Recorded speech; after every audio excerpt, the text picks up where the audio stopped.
A Super Bowl champion. The Green Bay Packers have won the Super Bowl.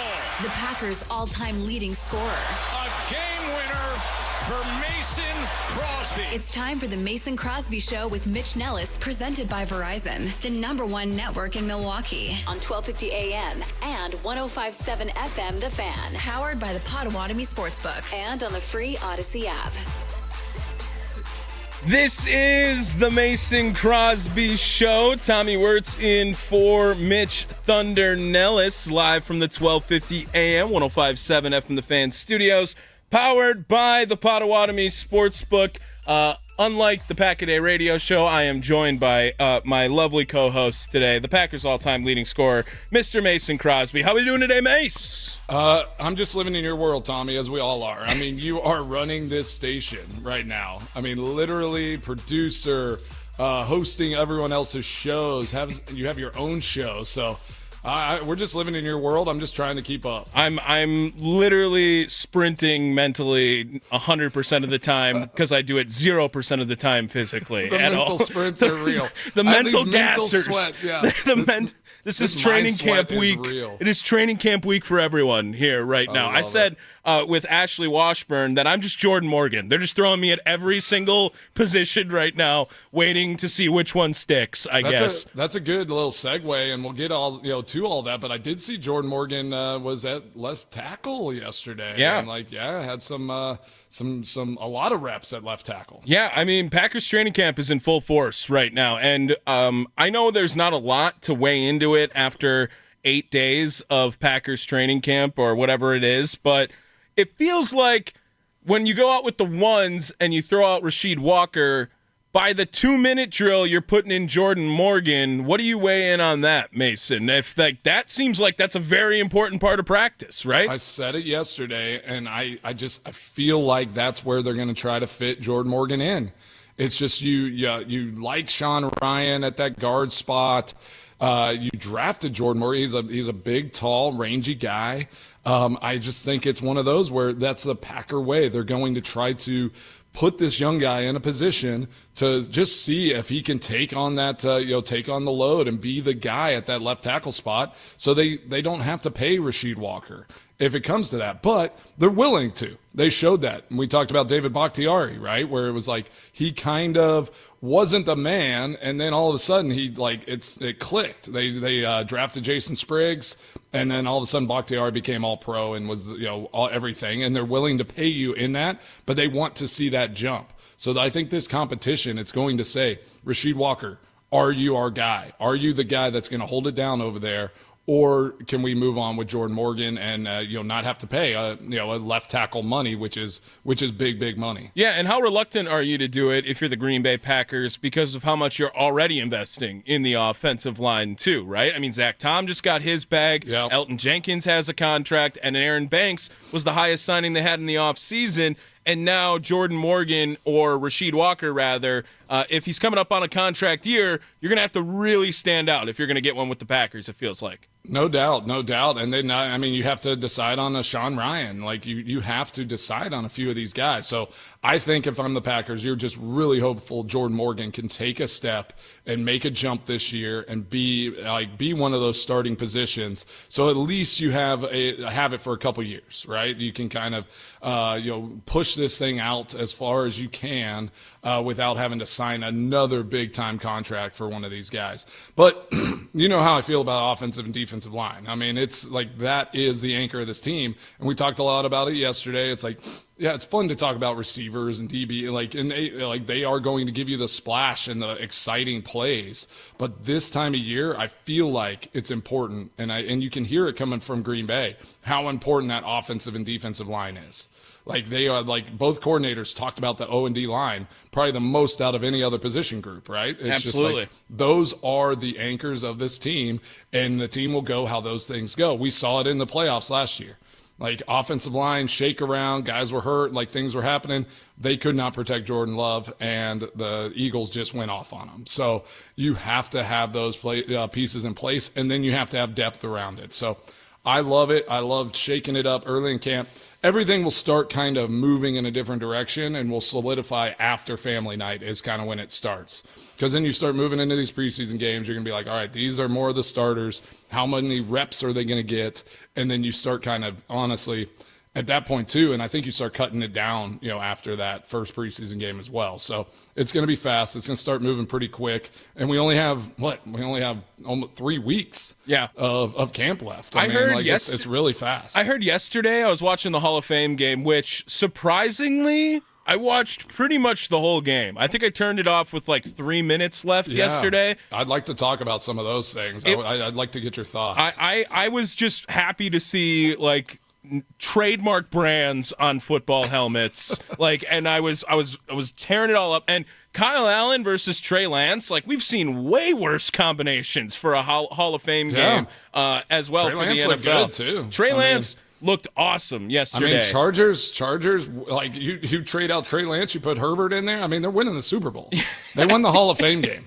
They beat the Detroit Lions, guys. Yeah, they are winning the Super Bowl this year. That is how preseason works. That's how this works. Whoever wins all the preseason games wins Super Bowls. Champion. Isn't it? Is the Ravens still have that streak going? Remember, weren't the Ravens they won 20 straight? Yeah. I think. But remember with Peyton Manning, the Colts. They won all their they lost all their preseason games. That was theirs. They never won a preseason game for 12 years, and then went and won the division and went to deep in the playoffs every year. Well, when you're rocking with Curtis Painter, it's a pretty big difference from that to Mr. Peyton Manning. Yesterday, also during the Hall of Fame game, Sterling Sharp, former Packers legend, obviously, was being honored as well during that. That was really cool. Really cool. I mean, I feel like maybe it's my age showing on this, but a super underrated personality right now, too. Yeah. He was great during his interviews,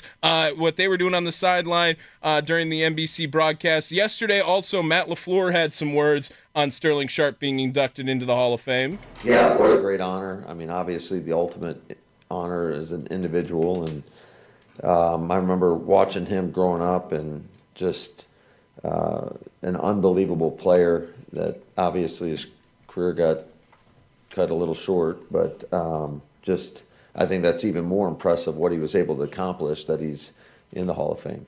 There is Matt LaFleur, audio courtesy of the Packers, and Sharp was awesome yesterday. Yeah. The game it sounds like from every anyone that played with him, anyone that was around him in his playing days, it's like Sterling Sharp would have been a first ballot had he not had injury issues. Oh yeah, he was that good. I think it was one of 13 wide receivers, it said, to win a triple crown. So won the receptions, yards, and touchdowns in a year. Unbelievable. Yeah, what about Jared Allen? I hate him because he was a Viking and all the antics and everything, but I mean, he's entertaining.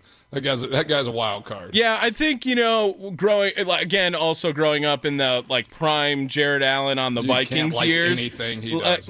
Just the lasso rope up. I just wanted an actual bull to run through every time that happened. And trample him.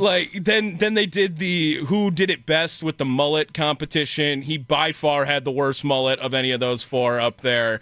Agassiz was great. Oh my gosh. I mean, I didn't know. How can you not pick Agassiz? Right, no business with that mullet being in tennis. Absolutely zero business for that mullet being in tennis. I bet you Scotty Scheffler could grow the best mullet ever if he wanted to. Gosh. If he just tried, I would give him the edge. But yeah, I thought the Hall of Fame game, the big reaction though, the kickoffs, right, and the virtual chain game, which the chain, yeah. Tell me, I saw the picture. I obviously didn't watch the whole game because, but I was excited it's crazy, right? And all the memes that come out that football is now back. Yeah. We will not have football until February. So it is back. NFL football is here for the next, for forever until February. And we are so juiced for that. But tell me what that was. It looked like a clear first down. It was. The ball's a yard in front. Why are they calling a timeout to do this virtual measurement? So what happened there? I believe what they were trying to do was validate and calibrate, right? Make sure that it was all good and calibrated, that this is so obviously a first down. Let's see how it reacts to this obvious first down. Yeah. And sure enough, it was. But I also just don't understand. And this is like, first of all, if we want to talk about AI, totally different story. But let's have the AI take some jobs, except they still have a chain gang out there on the sideline. And it wouldn't be any different. The chain gang doesn't increase or decrease in yards. Seriously. It's always 10 yards. So literally it's just the spot of the ball that is the problem ever. Seriously. And it seems totally pointless to have the Hawkeye vision to get first downs. Yeah, like they have this capability, and they have these chips in the ball. They track kicks. They have it in kicking balls, so they can like track how the ball flies. They have it in the quarterback balls, like it's spirals and like distance, and like how everything is velocity. So they can measure all those things, and they could measure literally like where the ball should be. Like it's like where it stopped. The whole field is gridded out. Like ball was down here. Like that should be what they are helping with. Not like the digital measurement thing, especially when it was on like the 50-yard line. It's like it was directly on a line, like a yard line. I get it if it's like a half yard where like you spotted the ball originally, but that thing is like, I mean, so obvious that it was a joke, and they stopped play for it, like to do this, which is so funny. It's the most NFL like oversight, overreach thing in the world, but it's. Like the refs have to be against it because it's gonna eliminate a job at some point, because what's the guy spotting the ball, like they're gonna be told where to spot it. They have like no, honestly, actually it'll preserve their jobs because they won't ever mess up. Nobody will ever mess up because they're gonna say like they're gonna get in their ear like spot it right here, boom, there it is. Right, and it's just, it doesn't affect the chain gang at all based on the result. Like I just don't understand why it should be the head official who's spotting the ball that should be nervous, right? I mean, if that's where they're going to spot it, they should be able to go up to the booth if there's these chips in the ball and tell it where it hit on the ground so you can put the ball in the exact spot. You know what it should do? You remember the indoor golf league? I've already forgotten. It's like TGL. Out of mind, out of sight, out of mind. Yeah. TGL. And I like, so you know how they had like the little laser shooting down where the ball was on the green from where it hit against the in the simulator. Right. So why can't you do that where it's like you have this tracking device, like you have the camera flying around, so something's tracking the ball, and as soon as like the ball is down, a laser shoots onto the ground, and it's like that's where the ball is spotted. Like it just like it should be that simple, and like they should be able to have that. They have that technology. Like it's just, you just have to invest in it and implement it into every game. And they're not willing to do it in every game unless it's a national televised game. All of those things. I think that's why it's not happening, because the cost, I think, to do it on all games, they probably feel like it's not worth it on a game that's not being nationally televised or things like that. Yeah, and that's kind of what they did with ABS in baseball. Is it started out like in stadiums that had the capabilities. So these are minor league stadiums. If they don't have a jumbotron, like there's no ABS. That's what it is, and you have to have the Hawkeye vision or whatever it is that they use for the exact same thing, where it's got to be able to have the capabilities and make it worth it. So obviously that seems like that's going to be transitioning fully into Major League Baseball pretty soon here. Yep. And I'm sure it will do the same with the NFL. Good segue. It is the Mason Crosby Show, live from the 1250 AM, 105.7 FM The Fan Studios, powered by the Potawatomi Sportsbook. Do you want to talk about the kickoff first at all? Did you notice any difference in the dynamic kickoff at all, Mr. Kicker? I will say I saw maybe one kickoff. Okay. Like I'm bad. Like I did. Do you want me to tell you the rules? You want me to tell you the rules to refresh you here?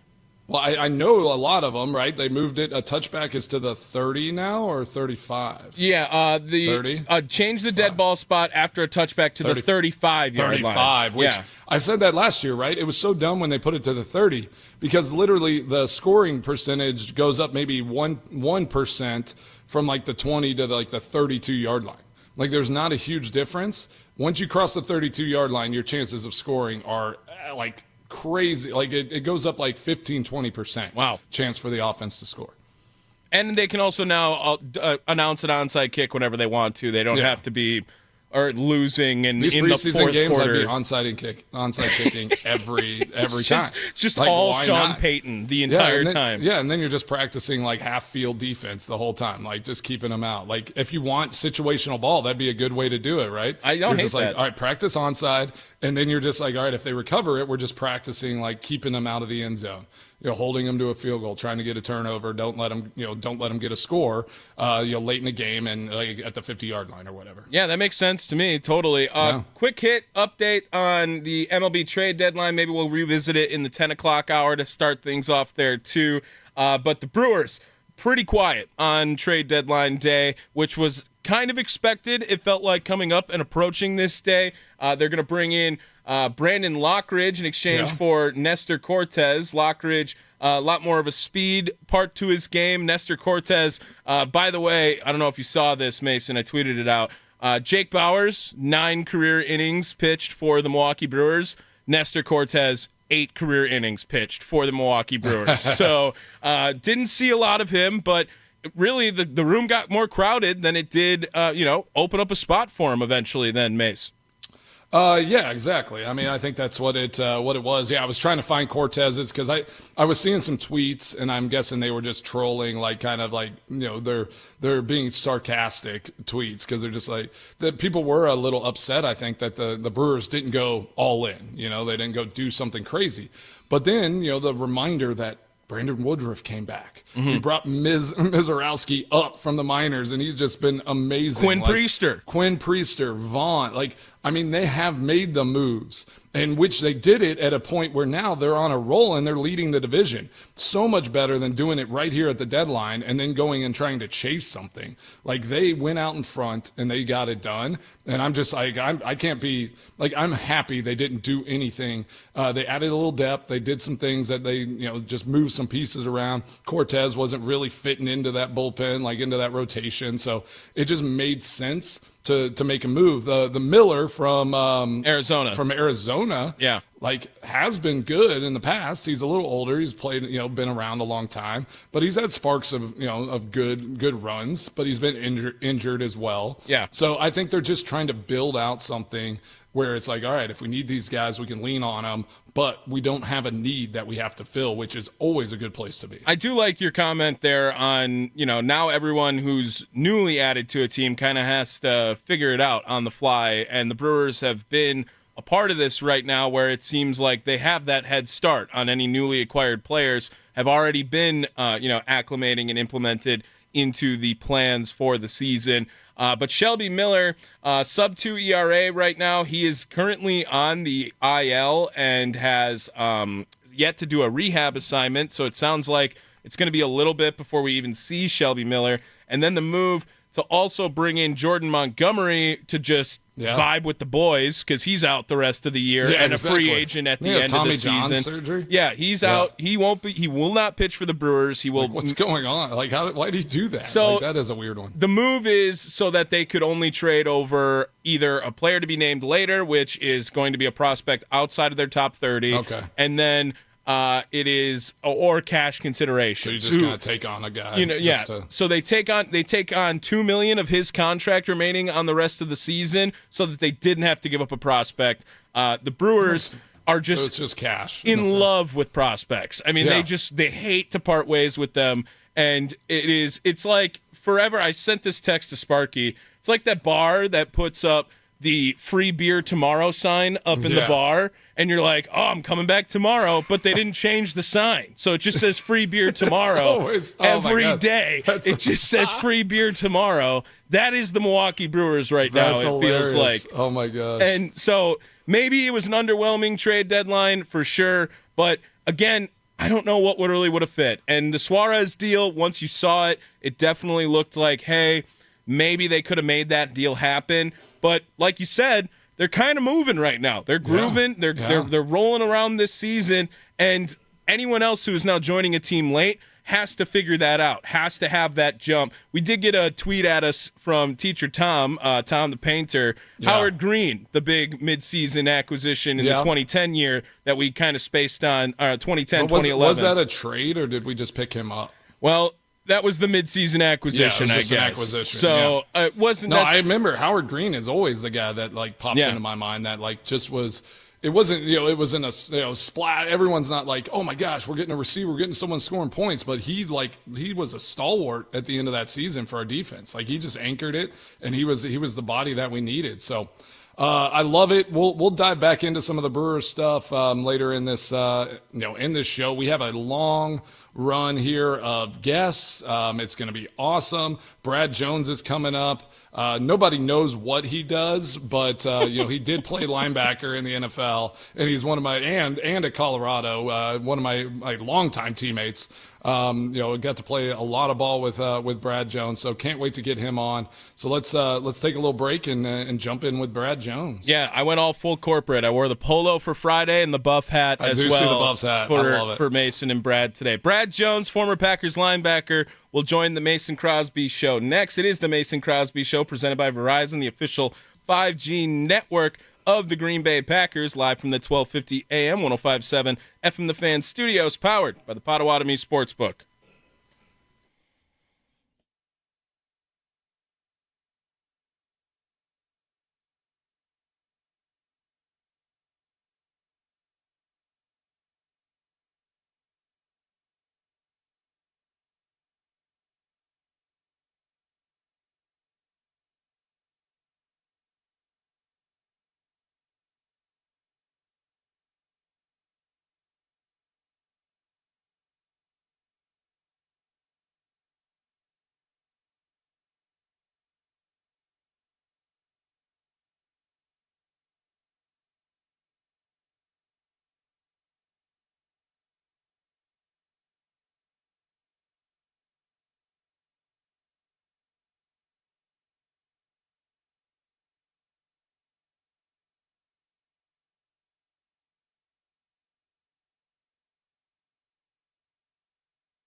What's up? You are listening to the Mason Crosby Show, and we are presented by Verizon, the official 5G network of the Green Bay Packers. You know where we're live from if you're listening, or if you are streaming us on the Odyssey app or wherever you get your podcasts. But we're live from 1250 AM and 105.7 FM, the Fan Studios, powered by the Potawatomi Sportsbook. We were diving into All the Hall of Fame game highlights, which, there were many of them. I thought Trey Lance actually played pretty well. I don't get overly excited about preseason games, but I have a great story about the Hall of Fame game. I think Tommy probably remembers this, and I wanted to ask this as I was watching it last night too. Ask fans, ask listeners, anyone that's involved. I want to ask Tommy, what did you think that year? I think it was 2014 maybe, where we were playing in the Hall of Fame game, supposed to play in the Hall of Fame game. Brett Favre had been inducted the night before. They messed up the paint on the field. We decided, and Jordy Nelson was our NFLPA rep at the time. He was like, we cannot play on this field. So we canceled the game. But here's the irony and why we had to wait for our plane to get rerouted and come back. So we didn't play in the game, but we sat there in the locker room for about 4 hours as if we had played the game, waiting for our plane to get back so we could head back to Green Bay. So even though we didn't play in the game, we had some funny moments. I think Brad Jones, we're waiting on him to get on. He was involved and he was there. I believe we were talking at the softball game about that Hall of Fame memory in that moment, and how we were kind of losing our minds in the locker room, playing games, doing ridiculous stuff. So I can't wait till he gets on. We'll ask him about his experiences in training camp, remembering games like that Hall of Fame game, all of those things. But I'm going to dive in right now until we get Brad in, just thinking about what training camp, what these preseason games mean for the players, for the guys trying to make the team, for what it means for a veteran guy. For a veteran guy, like now, especially with 3 games, they're trying to play these young guys as much as possible. I mean, you see guys just not even dressing, not even showing up, not even being a part of it. And I think it's an opportunity for guys to get rest. They get out there, they throw the ball around, they move a little bit, but it's a recovery day. Training camp's long, the season's long. I think it's great that they finally shortened the preseason, even though they did add a regular season game.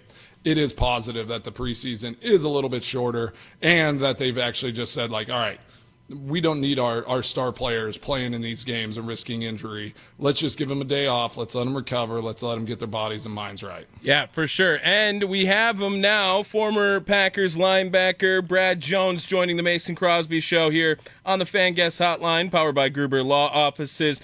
Football guy, the Wolf, Leonardo DiCaprio wishes he was, of Wall Street. And really one less hit in the Border Brouhaha because of yours truly here. Mr. Brad Jones, how are we doing today? I'm doing fantastic. Just your friendly neighborhood hedge fund manager, Exactly. Who knows what Brad's doing? I mean, he's just out there making money. He called me the other day, Brad, and you're like, no, I'm just walking around Midtown, no big deal. But my hammies hurt from playing in that softball game. So yeah, it's true. It's true. My hamstrings hurt. I was walking around Midtown, and I realized that I felt like it was day 6 of training camp, and me and you were both back in Green Bay. So I feel like it was a timely conversation for sure. It was. But you forget that my hamstrings rarely hurt during training camp because I was not doing what the is things supposed to hurt for you then? Isn't that your whole thing is your leg? Right? Maybe on my day off they'd be a little tired, but I would just stretch and recover. That golf can't stretch out, exactly, I guess. The golf can't stretch out for sure. So, Brad, I've been telling my perspective of training camp, and just obviously, I'm a football guy. I loved watching practice. I loved watching, even whenever I couldn't kick. I'm making sure that I know what I'd love to hear your perspective, kind of what training camp was like. Showing up the first day, when that grind really kind of hit and started, and kind of what your experience going through training camp was as a real football player. No, that's a real stuff. I'll give you the frank and honest truth is that training camp is miserable. It's miserable for most athletes, for most football players that are going in. But I do think that's the point of it, is that, it's a filtering mechanism. I think initially it was used as, a training mechanism for players. But I do feel nowadays, or at least when we played, nowadays still, but when, two-a-days still existed, it's a filtering mechanism for, players who are maybe on the fringe, or even, ingrained players who possibly have fallen off. It is, I think it's used to figure out who is the sharpest steel. And because of that, it is purposefully, I think, miserable mentally, physically, and emotionally, if I'm being very honest. Well, yeah, exactly. You mentioned that we have Brad Jones on the Mason Crosby show, former linebacker for the Green Bay Packers, and now current, hedge fund, Wolf of Wall Street, all things. But Brad, yeah, you mentioned two-a-days. So yeah, whenever we were first in the NFL and still going through college, like we did still have two-a-days, and the grind of that. There was a physical grind. I do feel like now it is a little more mental. Like I'm watching some of these practices, and they're even doing jog through speed at times, just like trying to get the plays, just dialed in and like going through that like every other day. But talk to everyone listening about what two-a-days was and like which practice, and when did you expect like a fight to break out? Like which practice was it? Like day 2 or 3 of pads? Is that kind of whenever that was about to happen? I think you're about right. I feel like day 2 or 3 of pads every year, purposely either my old coach, rest in peace, Kevin Green, would instigate a fight or tell us linebackers to pick someone. You better bring it today. Yeah, to bring it today, to try to gang up and beat the hell out of, excuse my language. But yeah, I feel like 2 or 3 of practice, also 2 or 3 of pads. Also, I think you're a week plus in, so everyone's body is starting to feel achy. The not great sleep for a few weeks is starting to get into everyone's head. And yeah, I think day probably 2, 3 of pads, it kind of boils over to some altercation. And again, by that time, everything hurts. Everyone's in and out of the cold tubs every day, twice a day. It definitely boils over. Yeah. Yeah, and that's I was saying too, and I want to hear your perspective on it because I kind of always expected, and it would be a barometer of like our intensity and where our team was. It was like you almost expected like an altercation in that time frame. Because it's like if you didn't have one, I felt like maybe like guys weren't pushing or working or doing it as going as hard. It was like you need that. You need that. Were you? I can't remember, Brad. Were you a guy that would instigate fights, or were you just would you hang on the fringes and like get in there if you needed to? I think that's a great question. First off, that's insightful. Is that I do feel to your point that it almost, if it didn't boil over, it meant like the intensity of where we were at the time maybe wasn't in the prime in the prime region. Is that you kind of almost did need the boil over to let everyone know, hey, we are all hitting on all cylinders. But two, myself. Listen, I played a long time. I wanted to protect my body. So, myself and a few of the other linebackers maybe occasionally would instigate, but, we would try to really get the young guys to get in there and start the fight.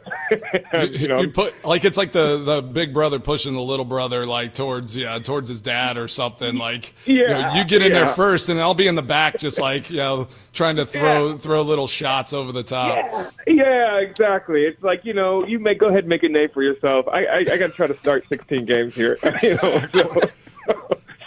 yeah, who do you want to be? How do you want to be remembered? That's what I used to tell the young How do you want to be remembered? Training camp, light heavyweight champ. That's what we're all going for. Yes, exactly. Hall of Fame, Hall of Shame. Put you on the board. And then there is another side to it, and I'm watching like Dallas Cowboys camp right now, and I think they've had like 3 fights in 3 days.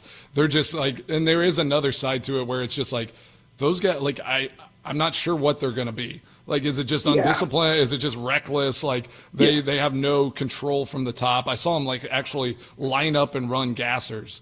Like if that would have happened ever in training camp, no way. I think we would have lost our minds. Oh my God, yeah, no way. I think again to your point, man, there's a fine line of like showing everyone that we are all hitting on full cylinders and prepared versus, we are a very emotional, undisciplined team. And I think, walking that line, I don't know. I think too many fights it doesn't bode well.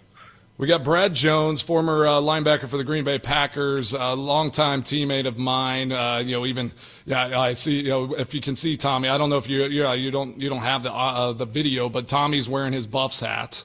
So I'm bringing everyone around. Brad and I played together for a long time. I was thinking about this too, and just one more thing on kind of that. What training camp is. I still remember McCarthy. And I don't know if you felt this way, but it would just feel like he would almost have on his calendar a day where he would just lose it, right? It was like, I'm just going to put this on the calendar, and day 7 of camp, I'm going to rip into everybody regardless of how they're performing on the field. Because it was and it would usually be if the offense wasn't clicking because he was an offensive guy. So it's like if a defense would get an interception, he'd bring everyone in, and it's just like, we're not trying. This is awful. And you're just like, was that scheduled? It just felt like it wasn't going all that bad at the moment. Yeah, no, I agree. I think almost on schedule to make. Again, I think back to all the previous points is that to ensure that we all know and all are pushing ourselves to the max, like that the Pistons are firing maximally. Like, I'm just going to rip into everyone, be reticent to believe that you're doing your best. Everyone go back, double check the film. I think there's a little, and in all honesty, I appreciate the show of it a little bit. I appreciate the show of it that, because I do feel like, and I think you feel like this as well, is that during the season, I think the main enemy of the sustained success is that short term or even medium term success leads you to believe as a player, as a team, that we have made it.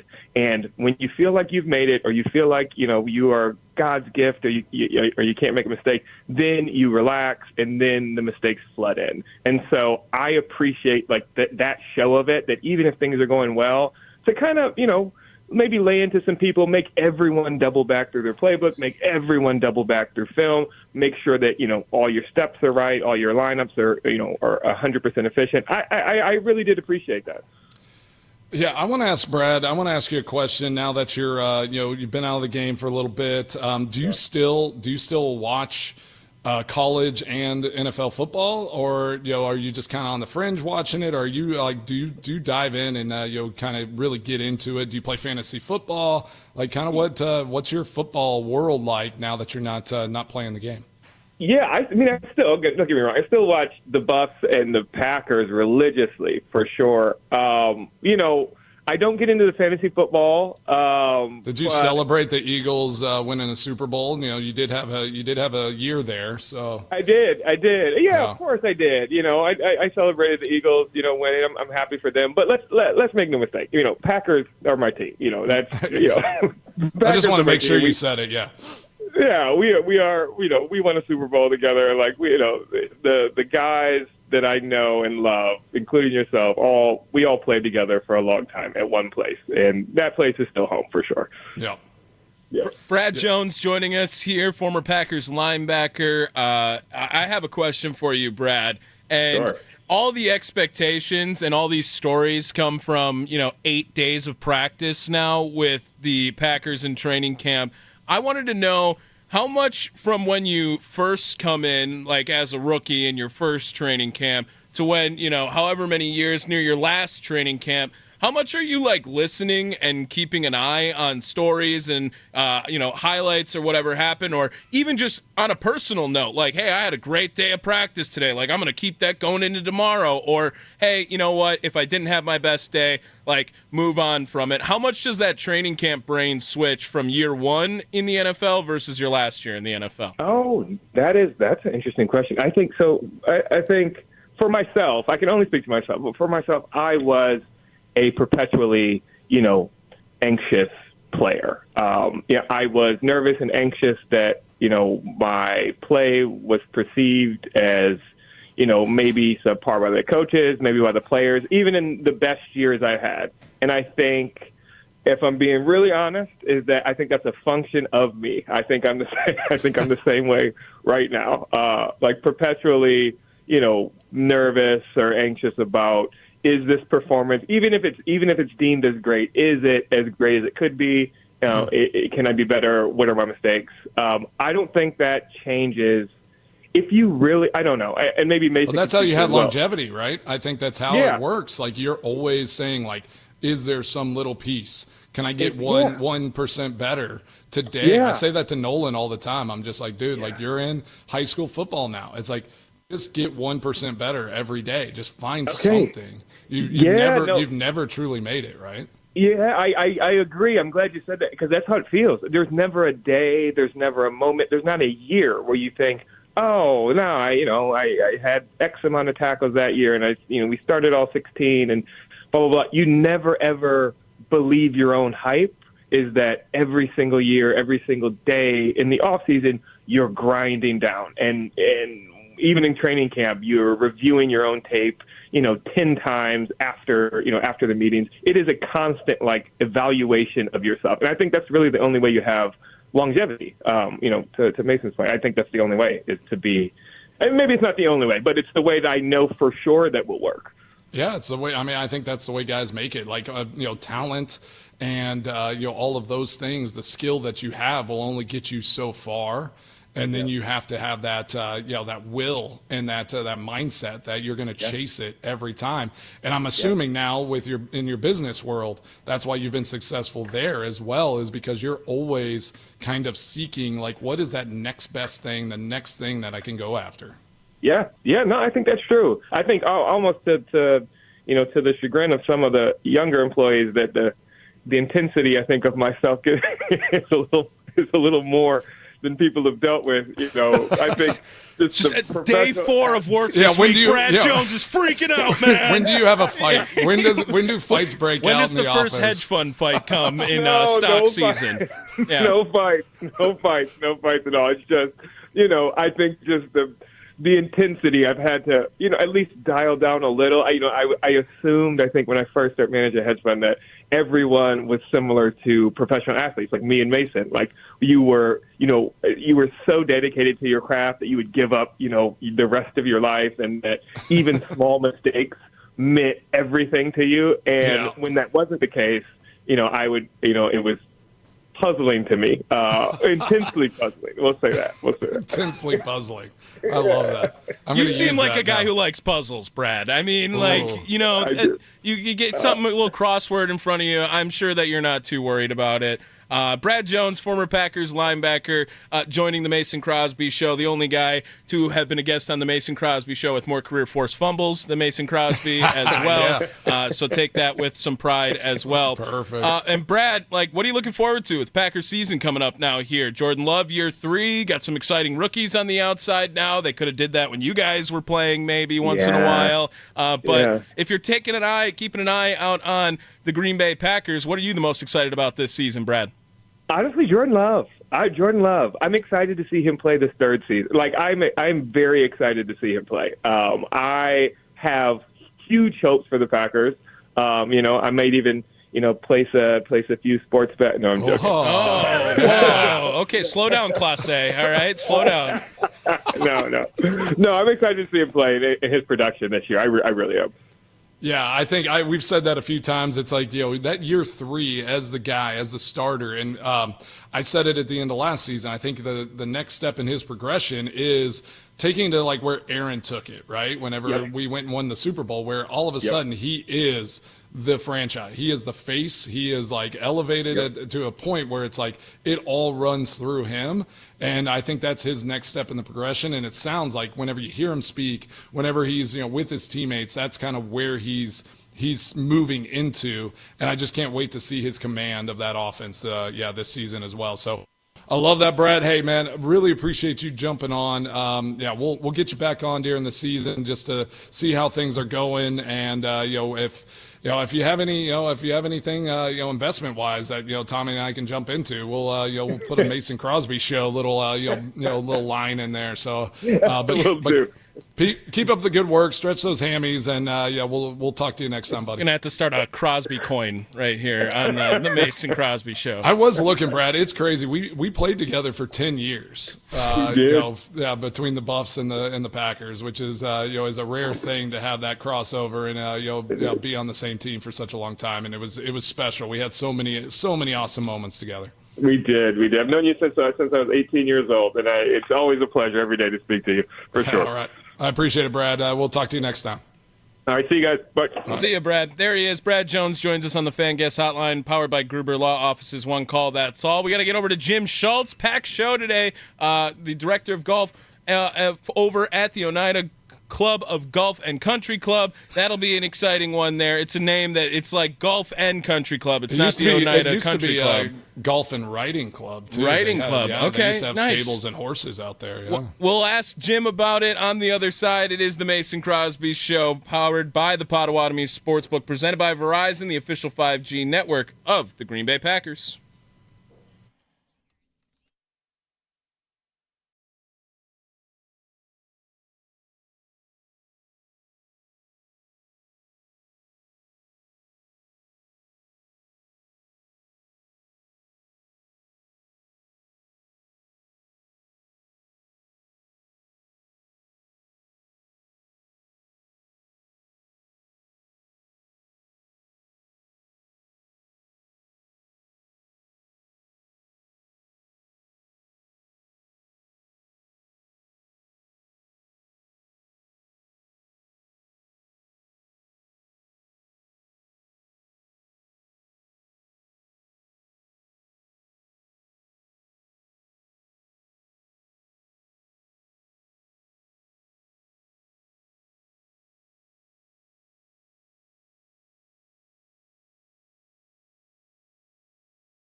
What's the latest on the PGA Tour?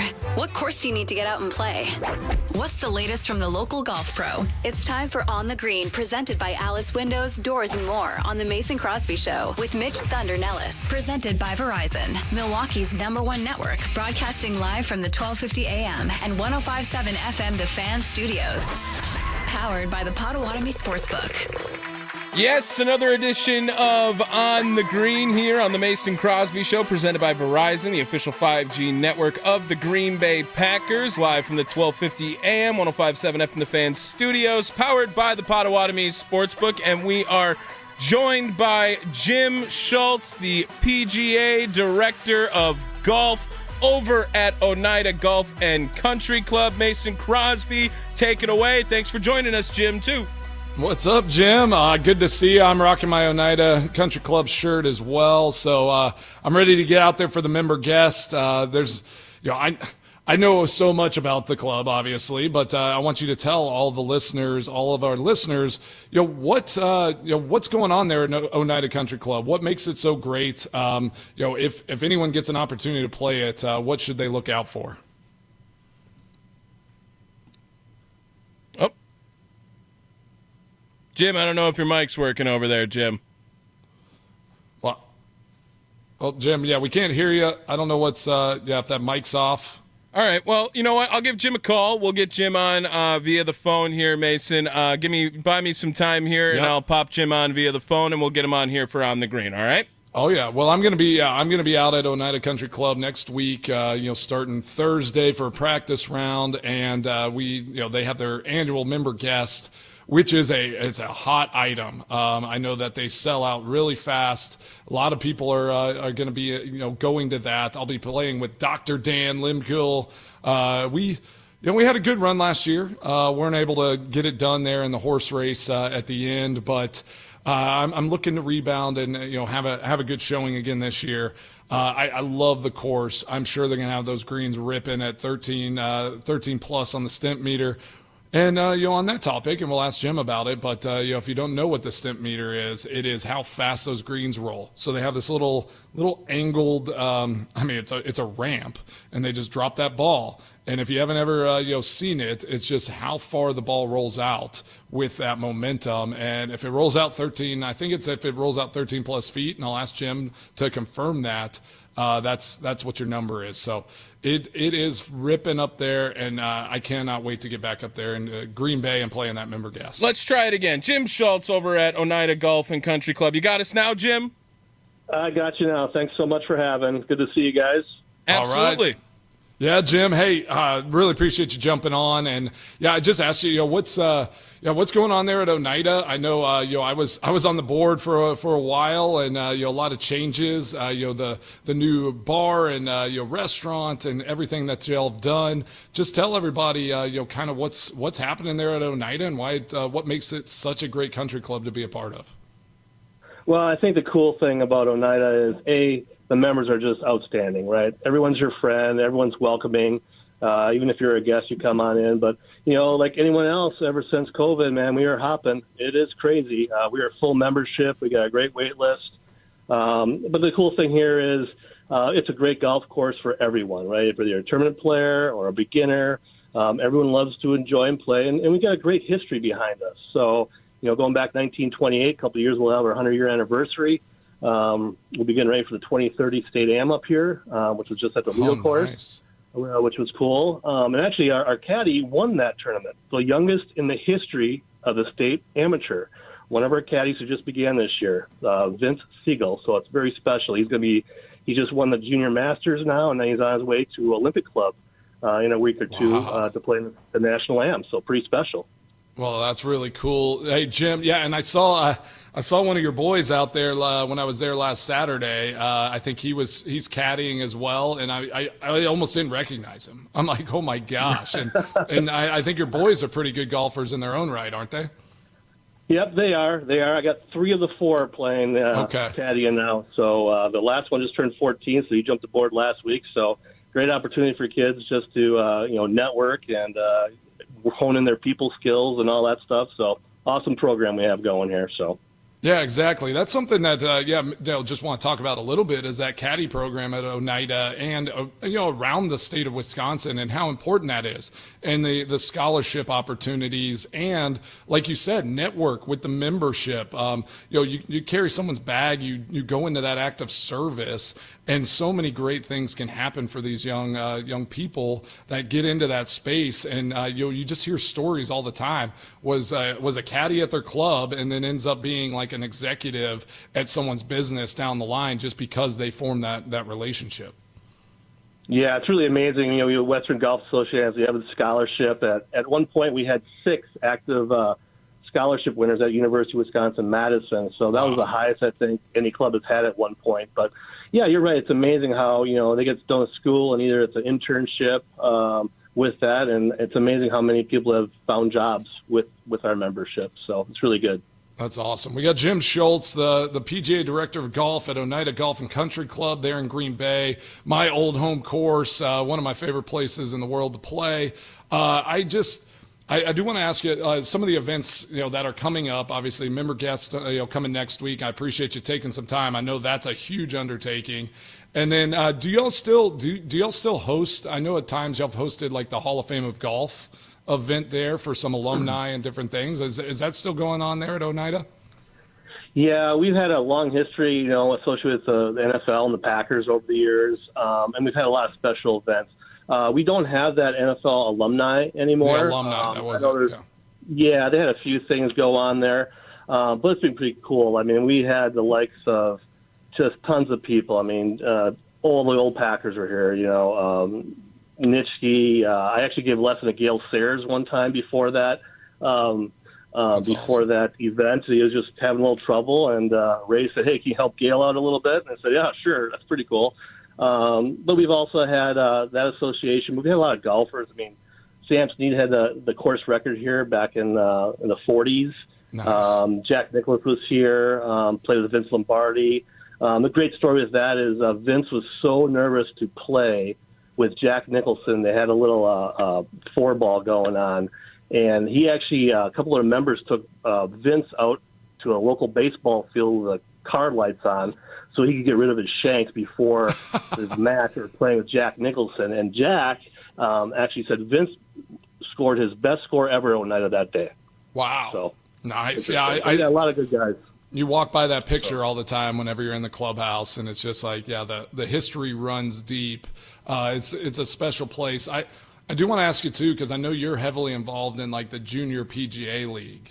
I know Nolan, was involved in that when we lived there. Tell us a little bit about the importance of that, and getting these kids at an early age to have a little bit of a competition and get out there and have that camaraderie, and you'll just make the game more approachable for these young players.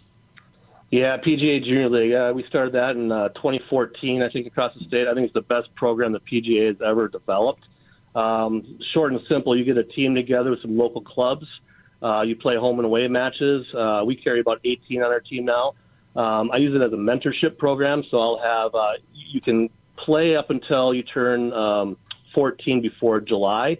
And so we'd like to pair our older kids with some 5-6 year olds, but it's a scramble format. So you and your teammate go out and play a scramble and a 3-hole match. You have 3 during 9 holes, and it's user friendly. You're not out there making triples and doubles and keeping it in the bunker. And you play for points. And at the end of the year, you go through, and the winning team gets to send a couple kids to a section, a Wisconsin section.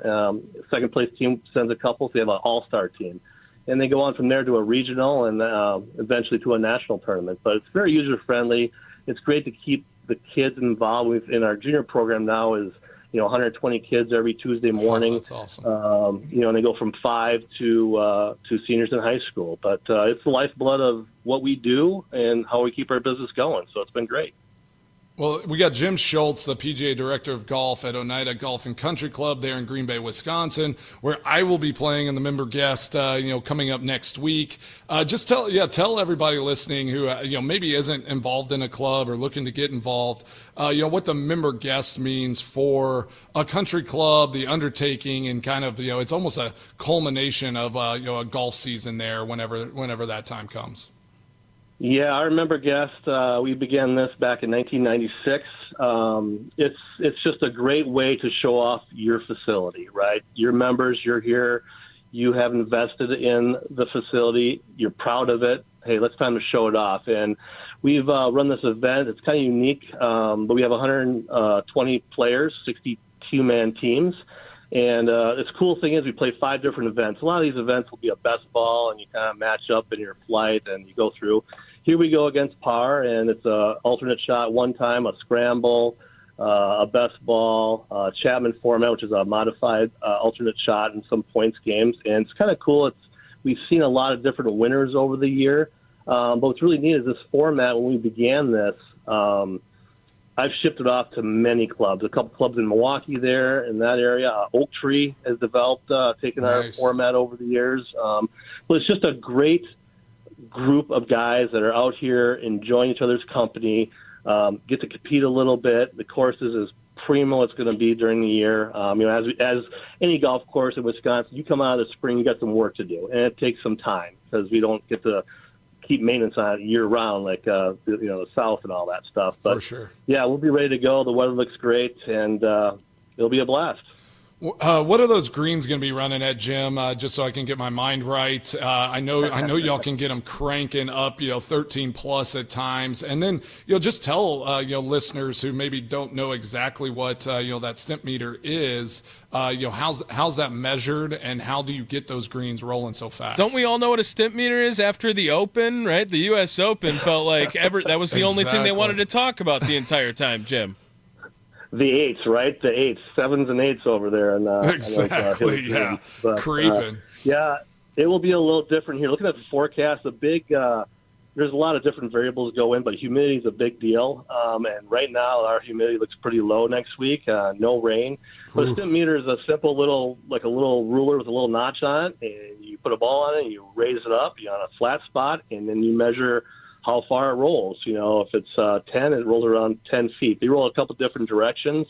With the weather looking the way it is, we could hit that 14 mark if we keep that humidity down.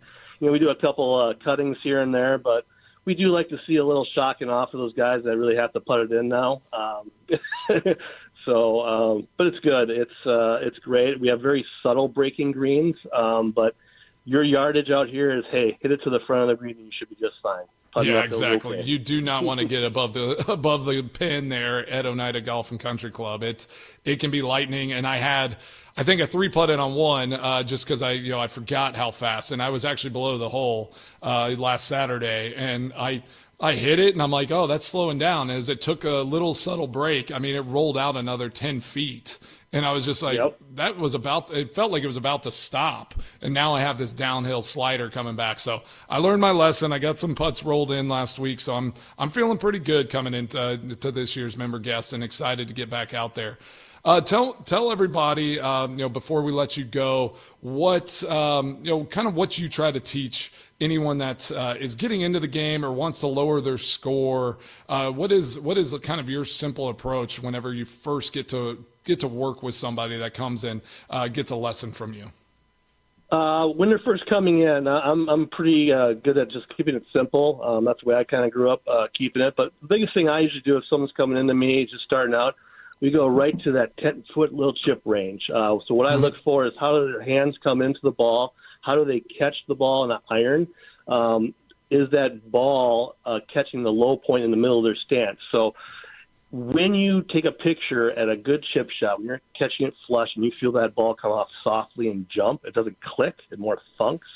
That's what you have to look like at impact on the big swing. So once we get that impact, once they feel that impact, then we start using our bigger muscles to turn it back a little farther and keep progressing from there. So it's all about contact and impact.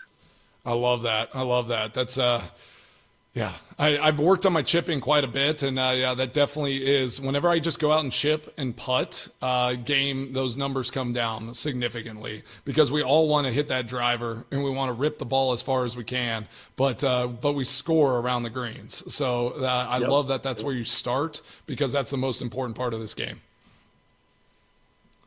Yeah, I truly believe in it. Like I said, at some points, when we start out, we have people that, will score smiley face, frown face. then maybe Bev card. Who knows? But eventually, we gauge ourselves on how that final score is on that card, and that's the gauge of it. So I love it. Well, we had Jim Schultz, PGA Director of Oneida Golf and Country Club, joining us on the green on the Mason Crosby Show. Jim, I really appreciate you jumping on. Can't wait to get out there next week, and you'll get to see Oneida in all its glory, and get to hang out with the amazing people that are out there, and some old friends. I mean, we've known each other for such a long time, and really appreciate you jumping on and showcasing Oneida for us on the Mason Crosby Show.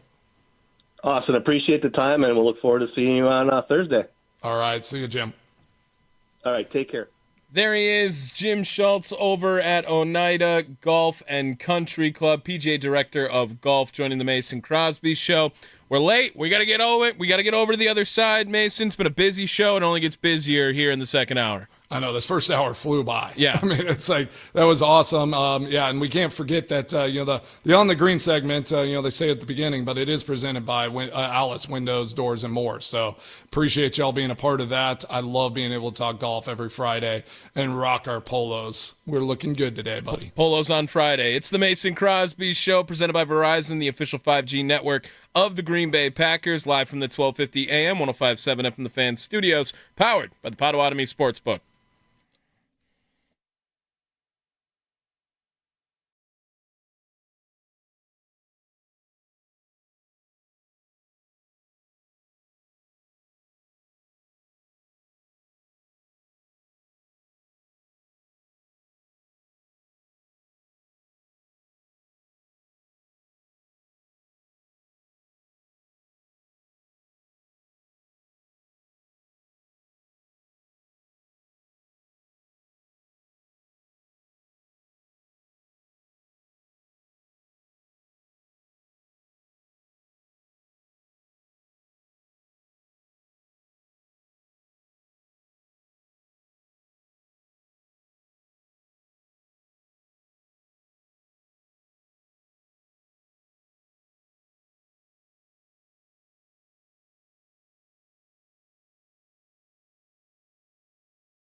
don't think that they'd understand.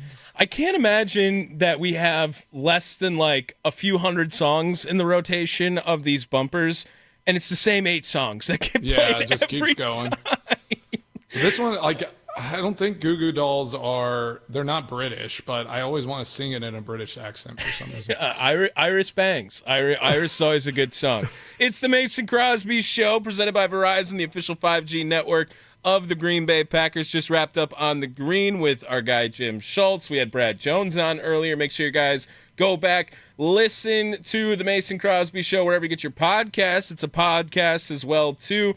We also have some announcements here. Thunder at the Fair from 11 to 2 today on The Fan. That'll be for the next week and change here, too. That's always fun. All local programming all day now here on The Fan. He'll talk about the MLB trade deadline. We got a little bit into it here, too. Really just trades are all the topics now here during the season, as we saw Terry McLaurin request a trade. Oh, what is that one there? I just see this just popped up as I was reposting Micah Parsons. Cowboys' relationship has deteriorated to the point where the star pass rusher is considering drastic measures, which could include a trade request or even a declaration that he is severing his relationship with the team. I don't know. Can you declare that? Do you declare a severance? I hear declare.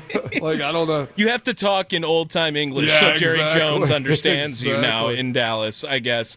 But there you go. Breaking news there from Mason Crosby himself. Who's got that out there on Twitter there, Mason? Let's see. I mean, I don't know. I don't even follow this person. Just popped up, but she has a lot of followers. Diana Rossini. Oh yeah. Diana Rossini, big time. I think she's been all over. She's been at all the networks for sure. So, I mean, it's legitimate. It's like, it's not just some like random person. Well, you already know that Wisconsin Sports Daily, they'll be at the fair 2 today, 2 to 5. I'm sure there's going to be a topic on what are you willing to give up for Micah Parsons. That's always now. that's Sparky's go-to. Just get the rumor mill going. What are you willing to give up? I mean, you're not 2 first-round picks is where you start, right? I mean, For sure. Probably more than that on top of it. You probably got to send another pass rusher. You got to trade a pass rusher back. Okay. So who do you send? 3 first-round picks and Van Ness. Yeah, he's a first-rounder as well, right? Right, maybe. I mean, that's probably where the conversation starts.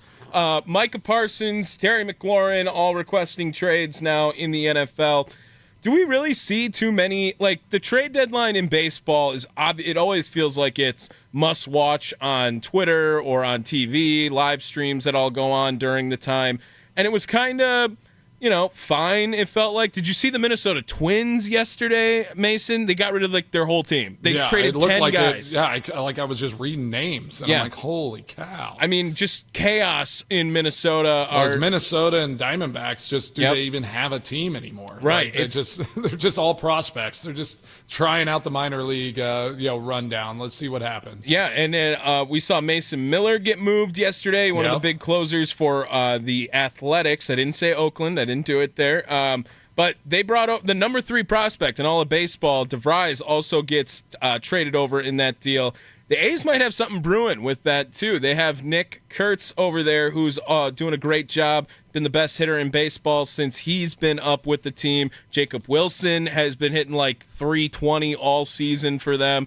And now they're getting another infielder. Do you think their spending goes a little bit heavier if they move to Vegas? Do you think that market, do you think it changes how they operate over there? Well, I would hope yes for the A's fandom because that's a very storied franchise in Major League Baseball. Yeah, they just don't spend. They just don't have the money. And it's just been a dumpster fire. It feels like for the last 20 years in the ownership department, and they had the worst stadium in baseball for a long time going through that.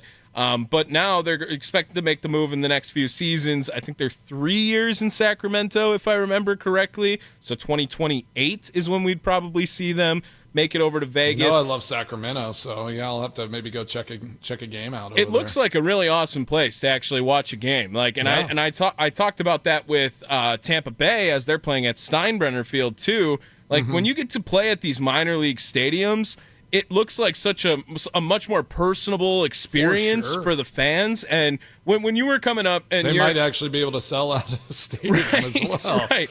Yeah. The attendance percentage per capita is through the roof. Yeah, they're like, oh my gosh, we're selling out every game now. This is crazy. We got 3,300 here, just crushing it. A rowdy bunch. Rowdy bunch. When you were going through the NFL, what is like, no bias is strictly just on field conditions or stadium structure, however it is, but how they treated the away team. Like, what are some bottom feeders that you can think of? Oh my gosh. I was just thinking about that when you said how bad the A's stadium was. And like, that stadium needed to be condemned. I mean, we were getting like dripped on, like there was like water dripping, like as we're walking to the field. The locker room was nasty. Like you're just like, how is this playable? Did the dirt ever line up on where you could kick off the dirt? We played one preseason game there, and I had to kick a 45-yarder off the dirt. And really? It was wild. Yeah. I'm like, oh my gosh, like I better just stick this plant firm, like play it more like turf, I guess. Yeah. Where it's just like, you're just like, get that solid plant. Got to keep the plant back a little bit, because if you get too deep, you're going to hit that ground a little bit, and it doesn't give. You're going to bounce almost like a golf shot. So, yeah, just obviously messed around with it in pregame, and was able to hit the kick. It actually, honestly, the lie is great, right? Because that ball's sitting just nice and high on that dirt. Huge sweet spot to see, but you just got to make sure you hit that plant. The kickoffs were harder. But they would allow you to move the ball outside of the dirt to kick off, but you had to run through the dirt like halfway, while you were approaching the ball. It was a joke. It's a joke that they ever had like those things, and they had them for a long time. Right. I mean, there was San Francisco, Oakland, San Diego, played in a baseball stadium for a long time. I liked playing in San Diego. Like their stadium was kind of interesting. They had like the high wall behind the uprights. San Fran was a dump too. Candlestick. I mean, that place was weird to play. They didn't even have jumbotrons. They had like baseball like screens, and it was just like pixely. Like you couldn't even see what was going on. So it was like those like are iconic. Like there's so many like memories like in Candlestick when you think about that, and like when the 49ers and Joe Montana, and I was a huge Joe Montana fan as a kid. Like I had his jersey. He was my all-time favorite. So I would watch a lot of games there in Candlestick. But I'm glad at least now it's like with the money, with everything that's going on in the NFL, like you should not play in subpar stadiums. Yeah, I mean, especially like you said, with all the money and what it takes to invest in the NFL as an owner, right? You're not exactly. You're not if you're buying a team for and a lot of these guys also got in on it early, right? Jerry Jones bought the Cowboys for like shekels back in the day. And I will say, like 80s, 90s, like whenever they were playing in those stadiums, like whenever they started in those stadiums, it was a business where you were running a business and you were trying to like grow that. Right. The business of sport wasn't what it is now.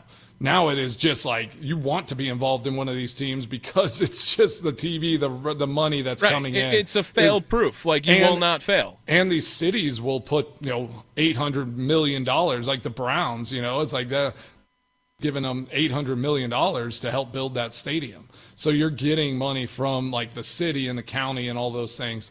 But here's a side note, like one of the places, because you talked about playing in minor leagues, whenever the Chargers moved from San Diego up to LA, they were playing in the LAFC's soccer stadium. Yeah. Honestly, one of my favorite places I've ever played because of that. It was like, it was like 25, 30,000 people, really low stands, like everything kind of felt, more intimate. It felt like going not back to high school. It was almost like a combination of high school, college. Like you just kind of got a different vibe, and I really liked playing in that stadium. I think that's why some of these places, I think even like Nissan, like the new stadium here in Tennessee, is less capacity.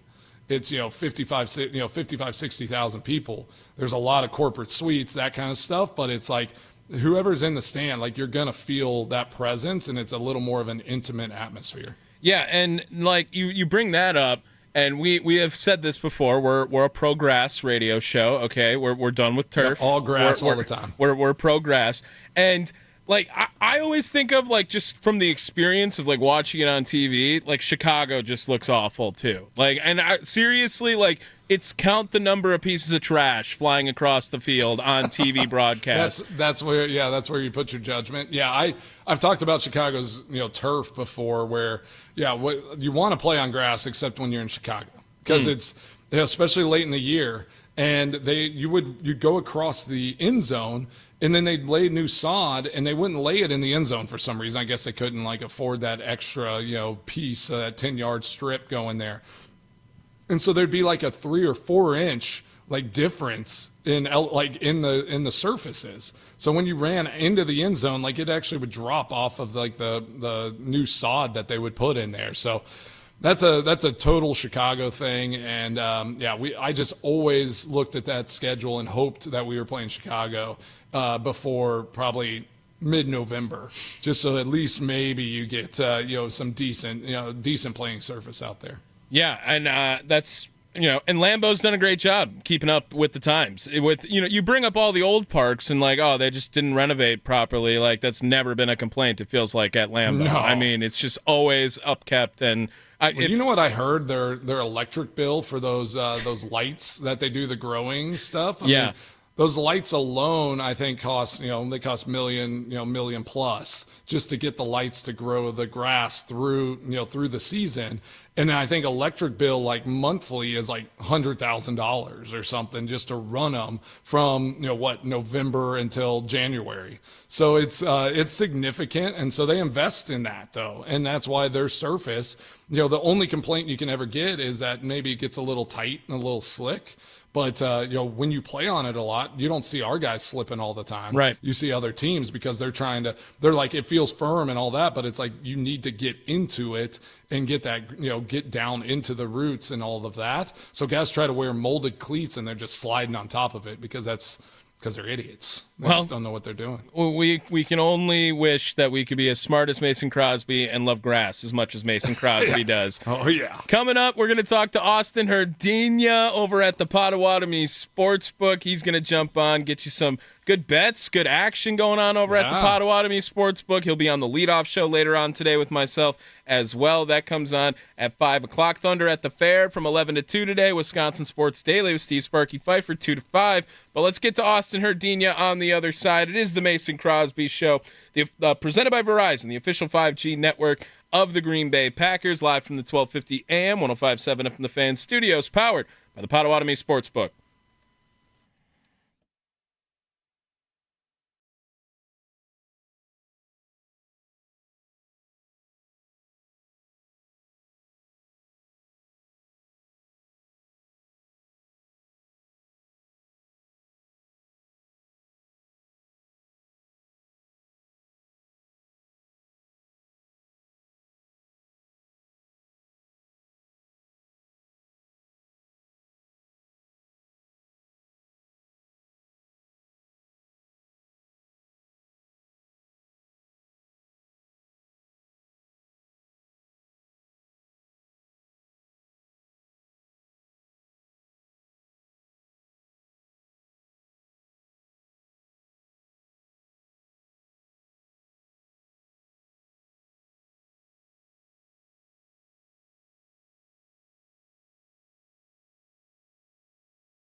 What are we doing? What's here? about to happen? I don't know. It's like the Muse? It's the Blue Man Group? Okay. Took a little bit. We got there. Yeah, we did. It's the Mason Crosby Show. Tommy Wortz in for Mitch Thunder Nellis. You won't miss Mitch Thunder Nellis, though. 11 to 2, Thunder at the Fair. Make sure you guys tune into that. All day local here on The Fan, live from the 1250 AM, 105.7 up in the Fan Studios. Powered by the Potawatomi Sportsbook. Mason Crosby Show presented by Verizon, of course, the official 5G network of the Green Bay Packers. Joining us now on the Fan Guest Hotline, powered by Gruber Law Offices. It is your betting odds aficionado, the leadoff show main man, Austin Herdina, sportsbook manager over at the Potawatomi Sportsbook. Maybe the earliest I've ever talked to him at this point, so I have no idea what to expect. Austin Herdina, how are we doing today, my friend? Pretty good, yep. I'm up bright and early today. I'm ready to roll. Ready to roll, yep. This is Mason Crosby. I appreciate you jumping on. We had Brad Jones, former teammate of mine, and now I guess running a hedge fund there in New York. And he said he might be putting a little money on the Packers to win the Super Bowl. What do those odds look like right now at the Potawatomi Sportsbook? Yeah, so the Packers win the Super Bowl has been a pretty popular bet. Obviously, being in Wisconsin, you'd figure that to be the case, right? I'm looking that up right now. Last I remember seeing it was a little over 10 to 1. Let's take a look. Right now it is Packers. Oh, it's 20 to 1. I'm sorry. I was looking at NFC. Yeah, right. 20 to 1 to win the Super Bowl on the Packers right now. The favorite is the Eagles at plus 650. Yeah, that's not a surprise, it feels like, at all over there. The Eagles winning it last year, now back as well. I'm excited to talk with Austin Herdina here on the Mason Crosby Show because I get to talk every single day with Austin Herdina on the leadoff show, Mason. And I don't know if you know this, but like he just throws out heaters every day. Every day y'all have had a good run. We've been a little cold, I feel like, this week, but I mean going into July, I mean definitely had to have made money if you were placing $5 every day on the parlay because I mean it was 800 to 1, 12 to 1, or 800 plus 800. Sorry, not 800 to 1, and 12 to 1 odds coming up all throughout the entire season, and it's been a lot of fun, right, Austin? We've been watching a lot of Brewers baseball, been making some money along the way. Yeah, it's been a lot of fun. I'm glad to be invited on your show each time. It's something where I like to give one pick I really like, and then I like to throw some other things in there and make a parlay out of it. That's something that we love to do here at Potawatomi. We have our really good bet builder on our kiosks as well. Oh, nice! Where you can just add so many different things in different games or within the same game, and it'll convert the odds for you and give you a same game parlay if you'd like. So yeah, Brewer. If you like betting on the Brewers and maybe pick a guy or two to get a hit in the game, just to elevate your odds, it's a fun thing to do. Seriously, the website is Cudahy proof. I mean, it is awesome. I love it. It works out so nice every time. And Mason, you've been able to go see that sportsbook. That place is awesome, right? Oh, the sportsbook, yeah, it's so great. If you haven't gotten over there, go check out the Potawatomi Sportsbook. Amazing food. You can get have a drink and just sit there and watch, any game you want. The highlighted game is always going to be on that big screen, and then they have all the action running the whole time. And it's awesome, like you said, though, that kiosk. You don't have to necessarily just know exactly, all right, these are the bets I'm going to throw down. You can build it up, which I think is really interesting. I do want to ask you, Austin, right now, what's kind of on your mind? What are you throwing action at? What is kind of the big thing moving over there at Potawatomi right now? Yeah, you know what? It's football season started yesterday, right? Hall of Fame game. Speaking of Hall of Fame, I want to give you congrats. I saw you entered the Wisconsin Hall of Fame, and now you're going to be entering the Colorado University Hall of Fame later this year. Is that correct? Right. That is right. Yep, in November. Yeah, and you were a two-time All-American. I'd think they give you a little bit more than just a Hall of Fame. Are you getting your number retired? Someone else led the team to an Alamo Bowl loss, and his number's hanging in the stadium. Yeah, crushing it.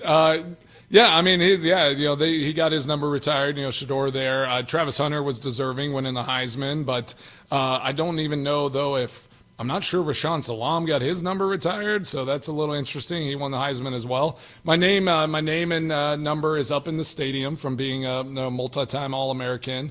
So I do have that accolade. But yeah, just those are really cool things. I mean, to be able to go in the Wisconsin Athletic Hall of Fame, and then now just with this little crazy journey this year is going to be, and be there in November and go into the Colorado Athletic Hall of Fame is just unreal, and it's so cool to spend those moments with my family and the people that that kind of came along that journey with me.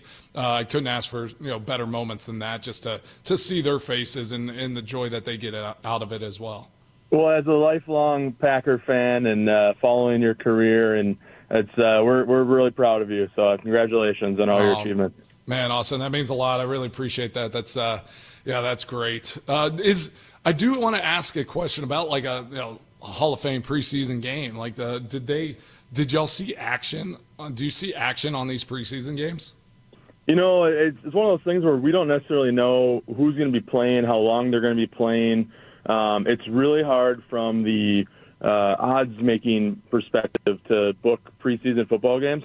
So we will have odds out there, but we may not have as high of a limits as you would see maybe come like week 3 of preseason, or come obviously the regular season will have much higher limits.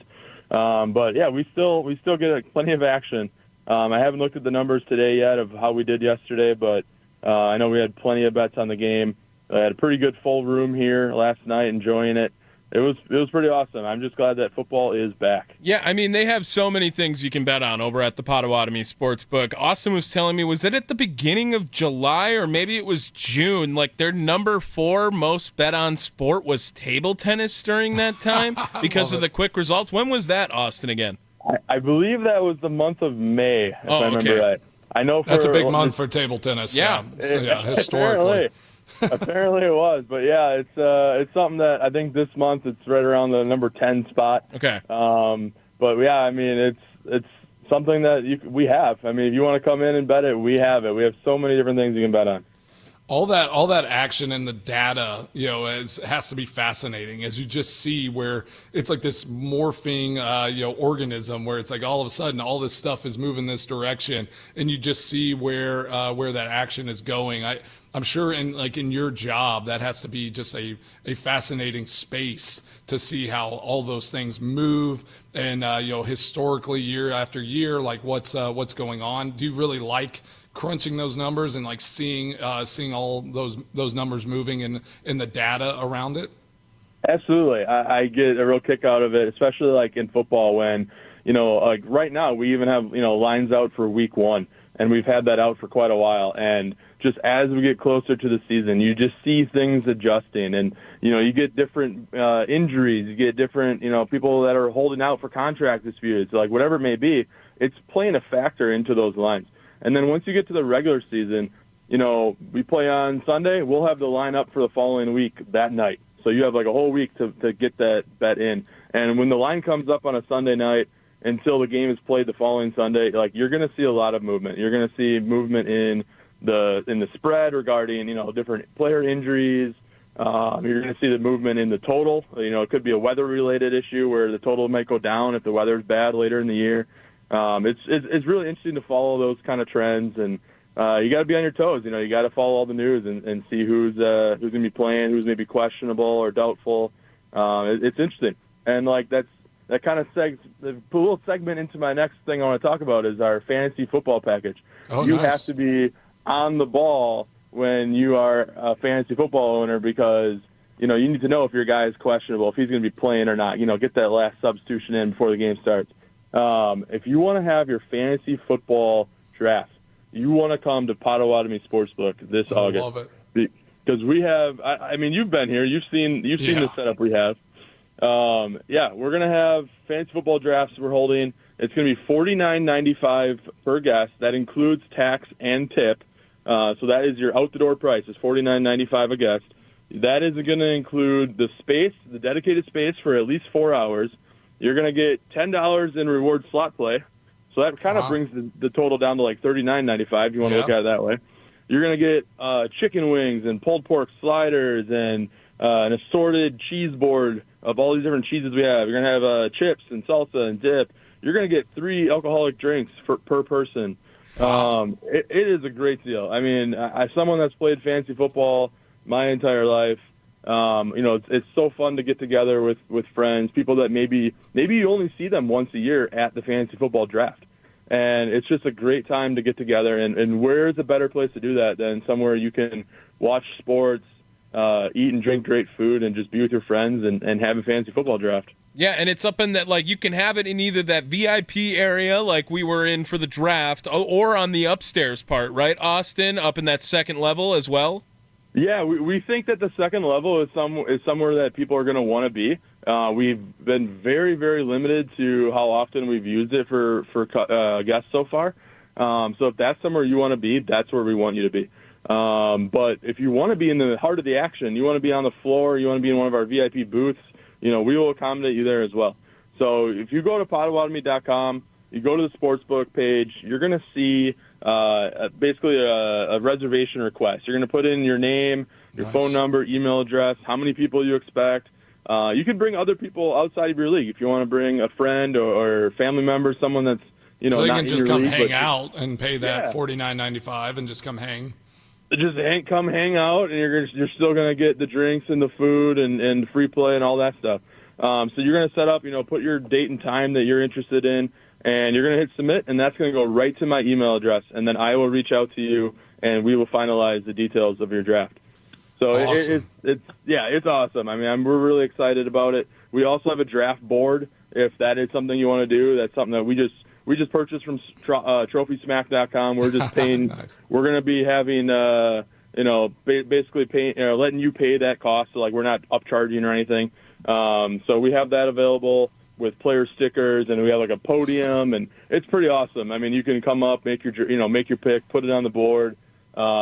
The huge table we have set up upstairs, like underneath it is a bunch of power supplies, like up to 12, I believe. So you want to bring your laptop, phones, whatever, make sure you bring your chargers because you will be able to use them throughout the experience and not have to worry about any of your devices losing power in the middle of your draft. Yeah, Mason just drafting 8 kickers a draft, first round pick. I mean, that's all I know, right, Tommy? Right. Young Wei Koo, 1-1. Yep, that's kind of where everyone's going on Mason's big board too. Exactly. Austin Herdina joining us. One other thing I know, this weekend, a big weekend, Austin, SummerSlam, right? Absolutely, this Saturday and Sunday. Same kind of thing. You want to make your reservations, go to Potawatomi.com, go to Sportsbook.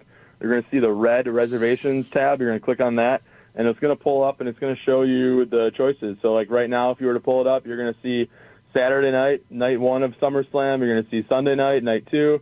We also have UFC 319 ready to go August 16th. So if you're interested in booking seating for any of those 3 events, just go to Potawatomi.com, and you're going to be picking your table, and you're going to be getting whatever the amount is. So let's just say it's $50, right? That's going to go towards your food and beverage. So it's not going to be like $50 out of your pocket you're not going to see again. Like you're getting food and beverage out of that amount of money. So really you're just reserving your table, and it's such a great experience. This is our first time that we are showing live wrestling in the sportsbook. It's nice. Something that, right now this time of year, sports season's a little slow. So we wanted to try something different, see if we can get another audience to come in and enjoy the space that we have. And this is a great time to do it. SummerSlam, John Cena's last SummerSlam. He's retiring at the end of this year. So come on in and watch it. Mason, did you hear about their shuttle program they did on Wednesday for the Cubs game? I did, yeah. They $5 bet, and then they had the shuttle going back and forth from American Family Field and the sports book. Austin, did you guys manage after that? Because you said it was super popular. Overwhelming. We had way more demand for it than we expected. So we are looking back and going to figure out how to do this in a better way next time. And hopefully it's something that if the demand is there, this is something that we hope to do every Brewers game. I mean, it doesn't have to be just for the Cubs.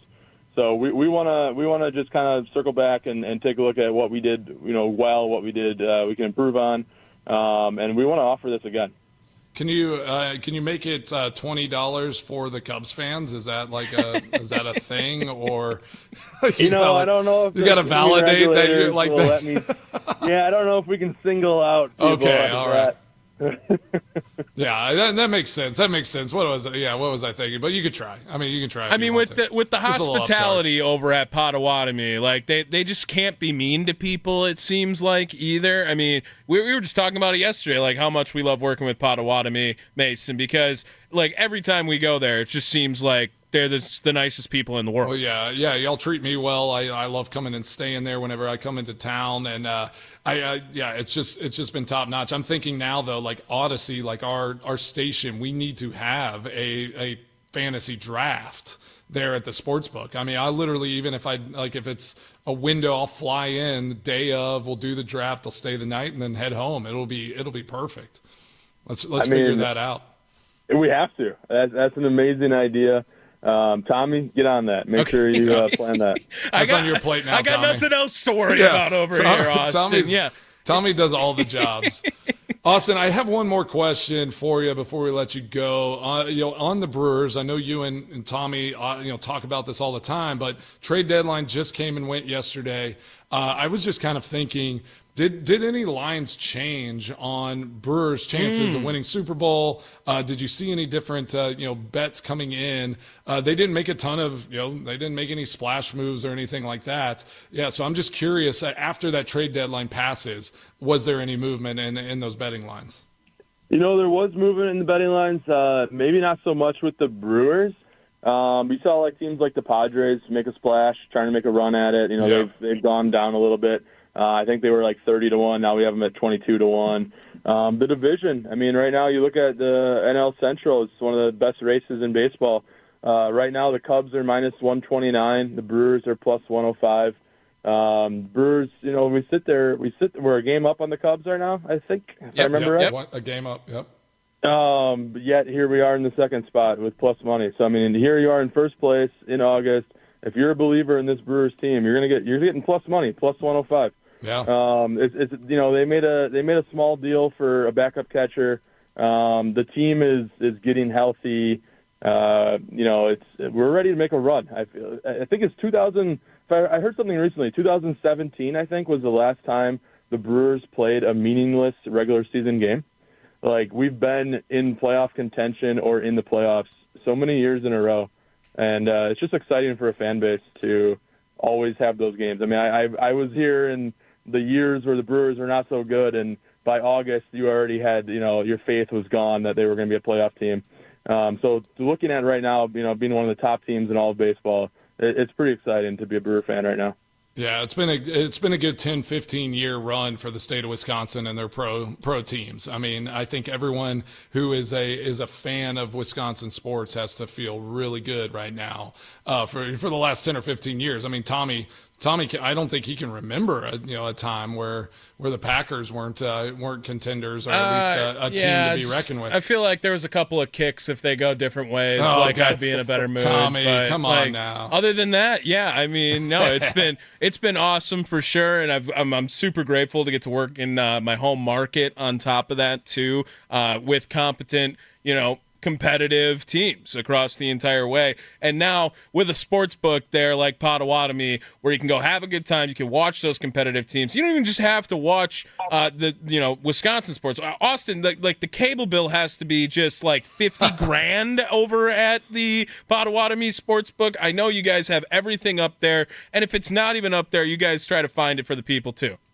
Yeah, you know what? It's not cheap because we have to pay per the occupancy. So even when we get UFC pay-per-views, I mean, we're paying. Gosh, I want to. I don't want to give all our information out, but it's about almost 5 figures, I believe, per pay-per-view. Whereas you get it at home, you're paying $100 or less.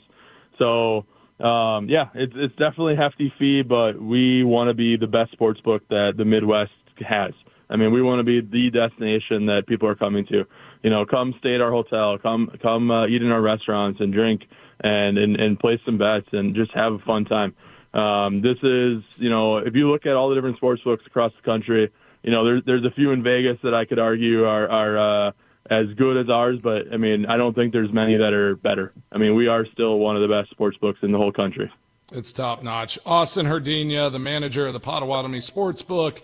Really appreciate you jumping on, Austin. Can't wait to have you on again sometime as this football season is now officially on us. We will not miss football until February, which is just awesome. I cannot wait. I saw yesterday during that Hall of Fame game, they were like, it's 190 days until the Super Bowl. I'm like, why would you say that? Don't say that. Don't tell people when it ends. Celebrate that it's beginning. The beginning. Yes. Yeah, I like that. Austin, thank you so much, my man. We'll talk again later today, all right?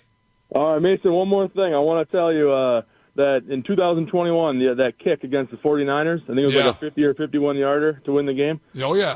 That put a little dough in my pocket. I just want to let you know. All right. I'll let you buy me a drink next time I'm in town. You got it. All right. Thank you, Austin.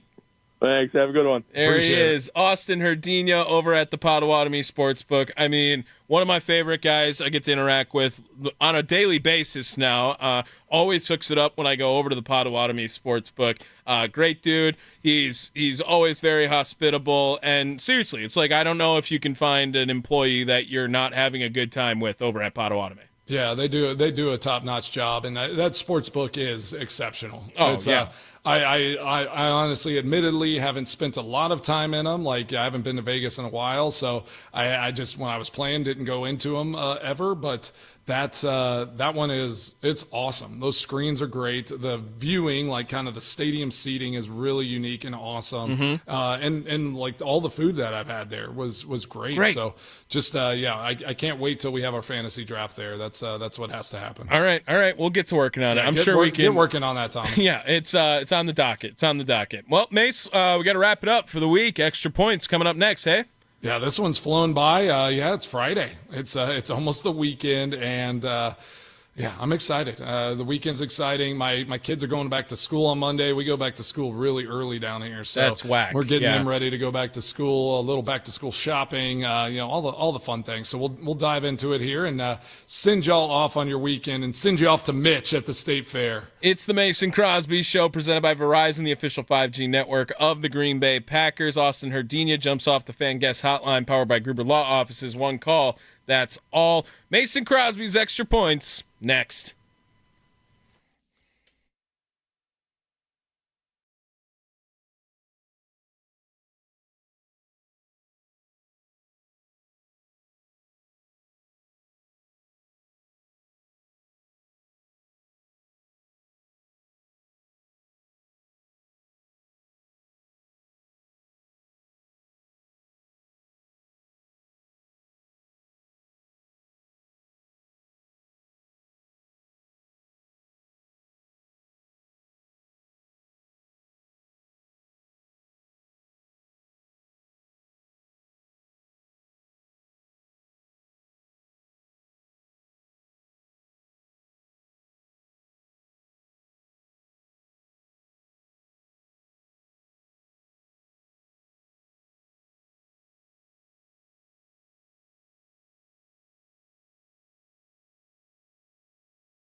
What's on Mason Crosby's mind today? It's time for Extra Points, powered by the Potawatomi Sportsbook on the Mason Crosby Show with Mitch Nellis on 1250 AM and 105.7 FM, The Fan. Oh, what a great day. What a great week. It was awesome catching up today with former teammate Brad Jones. He is always so good. Legend. Yeah, no one knows what he does. He runs a hedge fund. I think it's for energy, like mostly energy things. But Sure. But we don't know. We don't know what he's doing. But he is all time. I was looking at that, and I don't always realize I played with him for 10 years. It's so awesome. And to be able to go from Colorado to the Green Bay Packers and have both those organizations that we're a part of, it's been great too, since we both, since we're both now not playing, I've gotten to spend time with him in both spaces. We got to spend a weekend. I think it was a spring game a couple of years ago. Went to Boulder and just got to hang out and kind of have a different, kind of a different time than we did when we were in college. So that was a lot of fun. I love when my former teammates get to come on. Jim Schultz was great from the PGA Director of Golf at Oneida Golf and Country Club. Can't wait to get out there for the member guest next week. Molly, if you're listening, I need to go practice. He said chipping is really important in putting, so I probably need to put about probably 4 or 5 hours a day of that in. So we'll get that on the docket here Why pretty don't quick. you have a putting green in your house or outside? We're working on it. We're working on it. All Yeah. right. Yeah. Sparky sent me something about maybe getting a putting green out in the backyard. So we'll be getting that rolling here soon. Must have got lost in my email. I'll take a look again. Yeah, I'm sure. Yeah. We'll send you one of those roll up mats, and you can just get it done. It's just carpet at that point. Exactly. Yeah. Mitch Nellis over at the fair, Thunder at the fair there as well. Is he Mitch, joining us? You got us, Mitch? Gosh, Hey, he's stealing I my- got you. You got me. I can hear you. Yeah. How we Oh, doing today, baby. boss man? You just miss us that much? You got to steal my extra points? Come on, Mitch. Mason, I do. I actually do miss you that much. You are the extra points. Let's go. That's nice. You'll be shocked to hear that we've already jumped in and eaten a little bit. Sheboygan pasties are here. So we had their traditional beef pasty, and then they had their dessert, their blueberry peach pasty. Okay. Thanks to Sheboygan pasties for hooking that up. Beef that was awesome. pasty was my nickname in high school. If you guys no are one's wondering. surprised. Yeah. How Yeah. many nicknames? All Bag of of them. donuts? All of them. Yeah. All That's of them. right. But obviously today, great show lined up, to follow you guys, which is just a hard thing to do because you guys are amazing. Camille Davis is going to jump on. She's going to be here. Yep, she's going to be here in person. Bart Lundy, UWM head basketball coach. They've got a golf outing coming up. We're going to talk to him. IndyCar driver Scott McLaughlin, he's going to jump on. He won the Milwaukee Mile last year. Nice. He's going to jump on because they had their big press conference today. And Ryan Horvat is going to jump on to talk gambling and to preview a little of that Brewers National Series because he's based in D.C. now. So we've got all sorts of stuff. And, of course, we're going to hammer the trade deadline, hammer what the Brewers did or didn't do. I know you guys talked about that a little bit as well. Mason, I know you're a big chemistry guy. You got to be happy that they didn't mess too much with the chemistry. Yeah, I feel really good about it. I saw some people that it's bummed, maybe don't feel like they went all in, at this moment. But, we keep talking about it. And I think we need to remind everybody that the Brandon Woodruff coming back, bringing Mizorowski, from the minors, bringing him up, getting Andrew Vaughn, getting Priester. I mean, they have made some serious moves to solidify this team, and they are just clicking on all cylinders. So I think they're in a great spot. We had Austin Herdina on, and he was talking about some of the betting odds. Nothing's really changed on their front, but there's some favorable odds if you want to bet them to win the NL Central right now. So if you want to go do something there, you can go jump to Potawatomi after you're done with the state fair if you want, Mitch. Nice. I love that. It's right on my way home. I might have to make that detour. But Tommy's going to set up. So they're doing some fantasy football draft specials there, and I think we need to get an Odyssey, like a station draft set up over there. Jack and Sparky are already texting about that this morning. We are definitely going to set that up. The question is it just us? Do we vet a couple of our fans and listeners to get in also? How do we? And then what? Are we embarrassed if we lose, or how does what's the penalty for the person who finishes last? There's always got to be a penalty. Yeah, for there's the always person got to who be finishes some last. repercussions there. But we'll sort through that. We'll see what we'll be able to do there. But I do think we should do a draft at the sports book. Even if I was saying if I have to fly in day of, come in, stay the night. I'm always willing to stay a night there at Pato. You got non-commercial on speed dial, I'm sure, right? Yeah, just get over in and pop right over. Mitch, we'll talk to you later. Have a good rest of your day down at the fair, and enjoy those pasties, my friend. I sure will. Thanks, guys. Have an awesome weekend. It's Friday. Got to get down on Friday. Yeah, that's right. Absolutely. There he is. Enjoy it, Mitch. Mitch Thunder Nellis down at the fair. Thunder at the fair coming up right after here. Mason, have a good weekend, my man. All right, bud. Yeah, I'm heading to the golf course whenever Molly tells me I can. Okay, it sounds good. It's the Mason Crosby Show. She texted me. It's in the works, Tommy. Yeah, After exactly. that as well. It's the Mason Crosby Show presented by Verizon, the official 5G network of the Green Bay Packers. Tommy Wortz has been in for Mitch Thunder Nellis. Thunder at the fair is up next. Mace, have a good rest of your weekend, my friend. All right, buddy. Talk to you later. Here we go, live from the 1250 AM, 105.7 FM, the Fan Studios, powered by the Potawatomi Sportsbook. I was